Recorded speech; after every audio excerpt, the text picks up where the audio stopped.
ప్రవచించినాడు ప్రవక్తలు క్రీస్తు జన్మ శుభవార్తను. ఆశించినాడు కన్యలు ప్రభువుకు జన్మనివ్వాలని.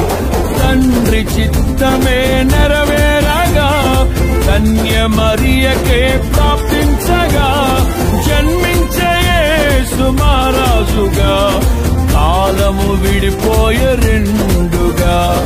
జన్మించే యేసు మహారాజుగా కాలము విడిపోయే రెండుగా.